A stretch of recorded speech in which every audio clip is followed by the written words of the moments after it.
Eu vou te apresentar a melhor solução para controle de nível em silos, que é o sensor de pá rotativa.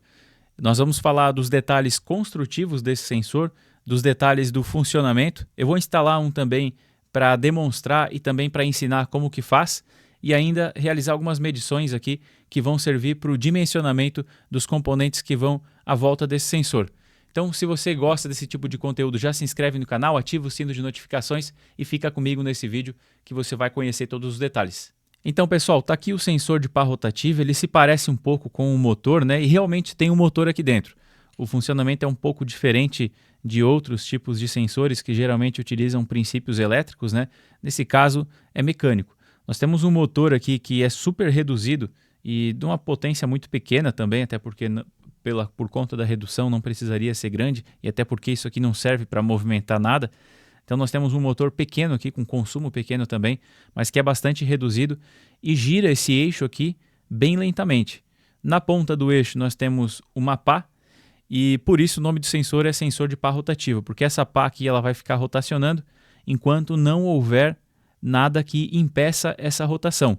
No momento em que o nível do grão ele chega aqui na frente dessa pá, vai bloquear a rotação e aí esse sensor aqui, depois eu vou explicar como isso acontece, mas ele percebe isso e manda um sinal. Nós temos um contato reversível aqui dentro e é esse contato reversível então que vai ser utilizado aí para poder informar um CLP ou para poder desligar diretamente algum contator, né, que vai comandar então o enchimento ou esvaziamento de um silo. Dá para utilizar em aplicações onde não é um silo? Dá, você pode utilizar em outros reservatórios aí, mas basicamente vai ser com sólidos, né? Já que nos líquidos a pá vai conseguir rotacionar, apesar de que o torque aqui não é muito grande, então se for talvez algo bastante pastoso, pode ser que você consiga utilizar, mas em geral você vai controlar níveis de sólidos através desse sensor aqui de pá rotativa. Grãos em geral, né? Normalmente se utiliza para grãos. Antes de falar da instalação elétrica, eu vou falar aqui mecanicamente como que esse sensor ele é utilizado. Essa pá que nós temos aqui na frente, ela sai, né? É possível você desrosquear ela e tirar ela, né? É possível tirar ela para que seja instalado esse sensor. Bom, nós temos duas possibilidades de instalação. A mais comum é através desse flange que está aqui embaixo, eu já vou explicar também, já vou falar do flange. A menos comum é você tirar a pá aqui da frente, tira essa porca também, e aí posiciona o sensor diretamente no reservatório. Se tiver alguma rosca no reservatório, o sensor ele pode ser instalado diretamente, mas aí você vai ter alguma dificuldade com os cabos, né? Então não é o comum fazer dessa forma, geralmente é o furo passante, você posiciona o sensor e depois vem com a porca. Existe uma borracha aqui para que haja vedação. E com a chapa aqui do reservatório, do silo, você vai prender através dessa porca, né? E aí por fim, prende a pá. E depois, com essa outra porca aqui, você pressiona uma contra a outra para que não se solte. Essa é a instalação menos convencional, porque na maior parte dos casos vai haver uma dificuldade muito grande para posicionar esse sensor e do outro lado chegar com a mão aqui para poder prender, para conseguir rosquear essa porca, né? E isso inclusive dificultaria bastante a manutenção também. Então isso vai ser válido para locais onde é possível chegar com as duas mãos aqui e fazer essa instalação, que são as exceções, né? Existem casos assim, com certeza, mas são as exceções. Na maior parte dos casos, os silos eles têm um tamanho muito grande, né? E aí, qual que é a solução para realizar a instalação? Você vai utilizar esse flange e através do flange, ao invés de prender o sensor no silo, você vai prender o flange no silo através desses 4 furos aqui, vão ser utilizadas 4 parafusos e 4 porcas, né? Tem borracha também para realizar a vedação. E aí, ao invés de prender o sensor no silo, você prende o flange no silo e depois o sensor no flange. Qual que é a facilidade? Depois, quando precisa retirar isso aqui, você tira os 4 parafusos aqui, saca o conjunto completo e então uma pessoa somente pelo lado de fora do silo vai conseguir fazer tanto a instalação quanto a manutenção depois. Esse flange aqui, deixa eu abrir aqui o site da Brasiltec. Vejam só, aqui tem a página aqui dos sensores de pá rotativa.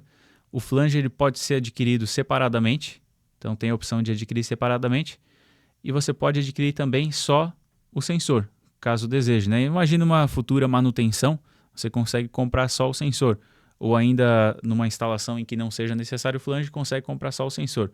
Tem a possibilidade de comprar o sensor com flange, ou, como eu falei, comprar também o flange separado aqui. As opções aqui, já vou aproveitar e falar das opções já que eu estou no site. Tem 24 volts corrente contínua, 24 corrente alternada, com e sem flange, né? E ainda as opções de 220 sem e com flange também.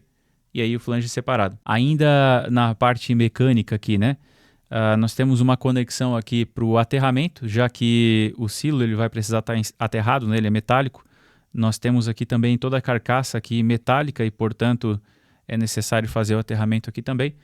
Temos um prensa-cabo para a saída dos cabos e para que haja vedação aqui dentro. Então, existe uma boa proteção aqui na parte elétrica aqui do sensor, até porque isso aqui vai ficar externo, né? E aí, aqui tem a parte traseira onde vai ser realizadas as conexões, com borracha aqui também, né? Deixa eu ver se consigo puxar um pouquinho para fora aqui para mostrar melhor. Tá bem posicionado aqui, né? Mas tem uma borracha aqui, então, para que haja também vedação entre essa tampa e o corpo do sensor. Aqui atrás são feitas as conexões, nós temos alimentação de positivo e negativo, ou ainda fase e neutro, dependendo daí da tensão de alimentação do sensor de pá rotativa que você adquirir. E tem também o contato aqui reversível, sendo o comum no meio, NA do lado esquerdo e NF do lado direito. Essa mola aqui é quem vai determinar o torque necessário para que haja atuação do sensor.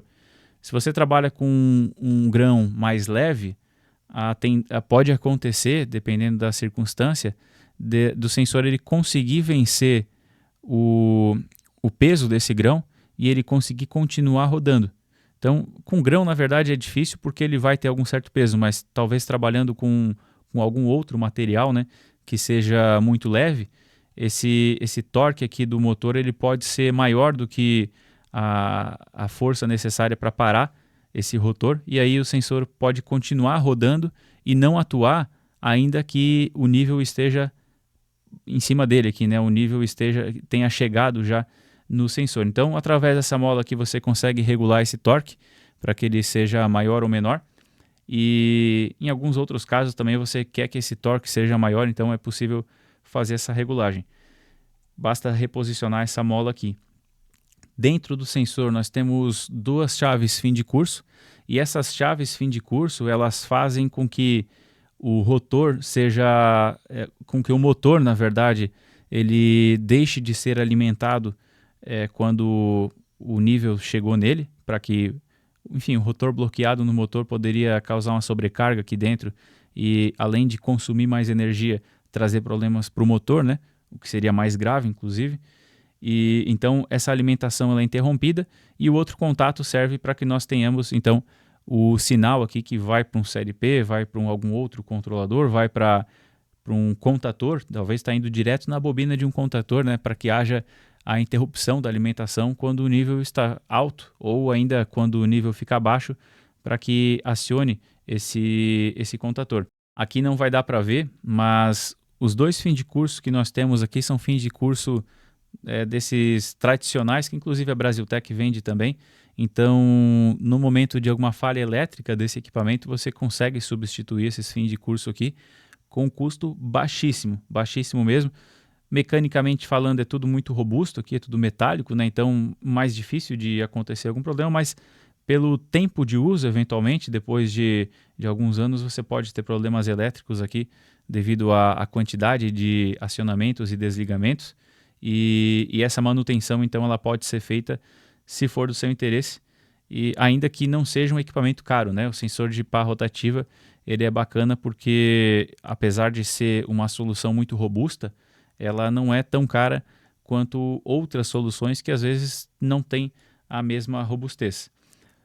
Como é um contato mecânico, então o sinal ele é digital, né? Você não vai conseguir saber exatamente qual que é o nível do silo em metros, mas vai saber se chegou naquele ponto onde o sensor de pá rotativa está instalado. Pessoal, então peguei outro sensor aqui, esse aqui é um 220 volts e por isso eu tenho a fase chegando aqui no primeiro terminal, que está chegando através desse cabinho cinza aqui que está na minha mão esquerda. Então esse cabinho que eu estou apontando aqui, ele entra através do prensa-cabo, vem aqui em cima no primeiro terminal, que é o terminal da fase, né?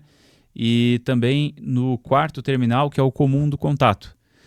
O neutro, que está vindo através desse cabinho azul, ele vem aqui no segundo terminal, então, para que haja a alimentação do motor do sensor.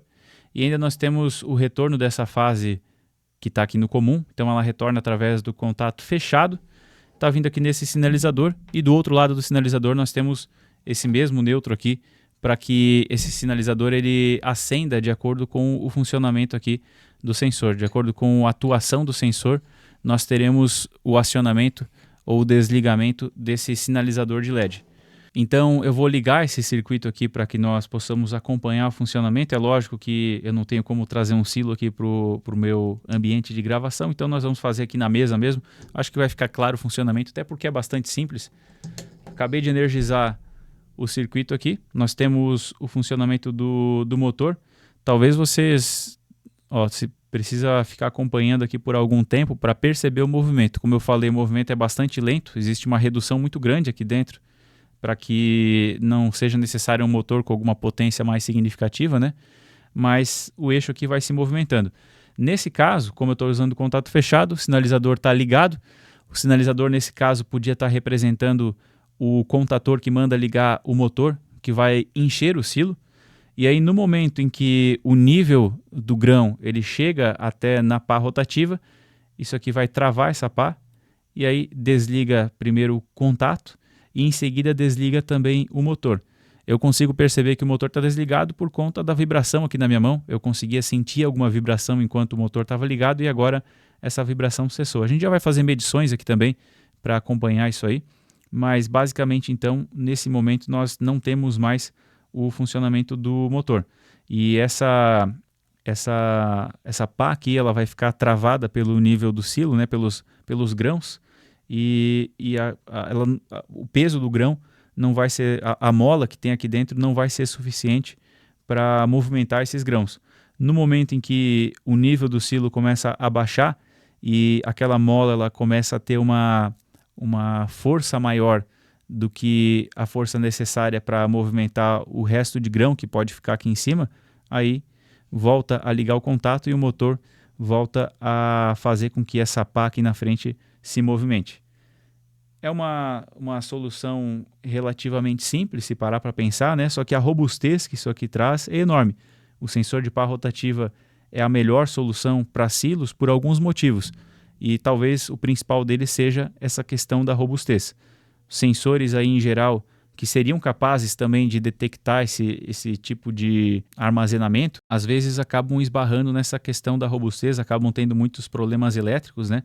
Enquanto que esse sistema aqui, por ser bastante simples, né? Ele acaba sendo bastante robusto também e ainda assim não é algo caro, né? O sensor de pá rotativa ele é bastante comercial justamente por ter por ser acessível também. E por isso ele acaba sendo tão utilizado. No momento que eu bloquear isso aqui, como antes, né, nós temos primeiro o desligamento do contato e depois a interrupção do motor aqui também. Eu vou abrir isso aqui novamente para que nós possamos fazer algumas medições, porque nesse caso aqui do modelo 220 volts, deixa eu desligar a alimentação disso aqui primeiro. No caso do modelo de 220 volts, o consumo ele não é um parâmetro muito relevante, porque isso aqui não vai consumir energia o suficiente para que haja alguma diferença na conta de energia, né? E então acaba que não é tão relevante. Mas nos casos dos modelos de 24 volts em corrente alternada e 24 volts em corrente contínua, o consumo ele é bastante relevante, porque é necessário fazer o dimensionamento do transformador ou da fonte que vai fazer essa alimentação. E em muitos casos, tem muitas aplicações onde vários desses sensores aqui são utilizados e nesses casos, então, ainda que seja um só, é importante que se tenha esses parâmetros aí para poder fazer o dimensionamento. Mas quando se tem uma quantidade maior, esses valores são ainda mais importantes para que se possa dimensionar sem que haja tanta folga ao ponto de deixar o sistema muito mais caro do que precisaria e também para não ficar subdimensionado e acabar tendo problemas aí com essa alimentação. Agora com o osciloscópio aqui na função de medição de corrente, eu estou com uma das pontas aqui no cabo que estava alimentando com o neutro esse sensor, e aí a outra ponta está vindo no terminal do neutro, então essa corrente aqui vai circular pelo nosso mini osciloscópio, agora com a função de leitura de corrente, né? Eu vou ligar aqui o circuito então para a gente ver qual que vai ser essa corrente. Olha só, são somente 13 miliamperes que estão sendo lidos aqui enquanto o motor está rodando. Então é baixíssima essa corrente, mas lógico, a gente está em 220, né? Isso aqui vai ser maior com certeza trabalhando com tensões menores. Eu vou bloquear esse rotor então para nós vermos qual que vai ser o nível que vai chegar essa corrente.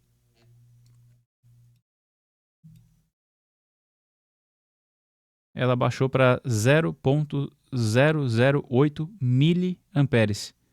Então é basicamente uma corrente residual que está sendo lida, né? Nós não temos consumo aqui nesse caso com o rotor bloqueado, mas a partir do momento que o peso da mola aqui ele é vencido pelo... Na verdade, quando o peso do grão é vencido pelo peso da mola aqui atrás, aí sim volta a ligar e nós voltamos para aquele patamar de somente 13 miliamperes. Você não vai dimensionar considerando 13 miliamperes, né?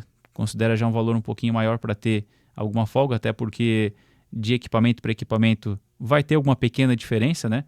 E de acordo com outras características também, né? De repente, a questão da umidade, a questão da temperatura, enfim, tem uma série de fatores aí que vão influenciar nesse consumo, então considera um valor um pouquinho maior, mas na medição aqui está na casa dos 13 miliamperes. Agora a gente vai fazer esse mesmo teste, só que considerando os outros modelos aí de 24 VCA e 24 VCC. Pessoal, agora eu estou com o modelo 24 volts aqui, tensão alternada 24 VCA, portanto, já alimentado e já conectado, na verdade. Eu vou alimentar agora esse circuito. Eu nem liguei aqui o contato, porque o objetivo é só ler o consumo mesmo, para que você possa fazer o dimensionamento do transformador para alimentar um ou mais desses sensores. E reparem, nesse caso aqui nós temos 77 miliamperes, então, de consumo com o motor rodando. Então, com o motor rodando aproximadamente 77 miliamperes, você vai multiplicar esse valor aí pela quantidade de sensores desse aqui que você vai ter, para que possa dimensionar então o seu transformador que vai alimentar esse circuito. É importante considerar esses modelos de 24, porque como o silo ele é todo metálico, né? Então, e também alguns tipos de grãos eles também são combustíveis. Então é importante que se tenha o cuidado também de trabalhar com tensões mais baixas em alguns casos, e por isso então se oferece essa opção de 24. Eu vou travar aqui então o rotor. A corrente caiu para 0,08, é uma corrente residual, né? Já foi lida no outro caso também, mas o sensor ele não tá consumindo isso. Se eu desligar aqui esse circuito, eu acredito que vai ler a mesma corrente. Deixa eu testar aqui. Com o circuito desligado, é a mesma corrente, é uma corrente residual. Vou alimentar de novo. Temos aí então 76 miliamperes. Agora vou bloquear o rotor e vai cair a zero de novo, como já aconteceu nas outras vezes. Agora, por último, nós vamos testar o modelo 24 VCC. Agora, para finalizar então o modelo 24 VCC, tensão contínua, né? Nós temos alimentação aqui de positivo e negativo. O negativo está passando novamente pelo osciloscópio aqui, e eu mudei para a escala DC, então, já que a tensão é contínua. Eu vou ligar aqui o circuito, vou alimentar essa fonte também, quase não está aparecendo aqui, né? Uma fonte 24 volts. Vou ligar e aí nós temos então um consumo de 79 miliamperes. É bem pouco também, né? Então, para o dimensionamento da sua fonte, aí você já sabe que vai dar mais ou menos aí 78, 79 miliamperes para alimentar o motor aqui desse sensor de pá rotativa. Se eu bloquear, vamos ver se ele vai consumir alguma coisa. Zero amperes. Agora eu vou liberar. E aí sim voltamos a ter um valor de consumo. Então o comportamento de todos eles é muito parecido. A corrente aqui, nos casos dos modelos 24, tanto tensão alternada quanto tensão contínua, é muito parecida também. E no modelo 220, já que a potência do motor desses modelos, ela, se não é igual, é muito parecida, né? com a tensão maior, nós temos uma corrente ainda mais baixa, apesar de que nos modelos em 24 a corrente é baixíssima também, e esse consumo baixo é importante para que você não tenha que gastar muito com fonte ou com transformador. Se você gostou de conhecer esse sensor, curte esse vídeo, deixa um comentário também para que seja possível continuar trazendo conteúdo técnico aqui para o canal. E se você tem interesse em adquirir sensores de pá rotativa, acesse o site da Brasiltec, eu vou deixar na descrição desse vídeo.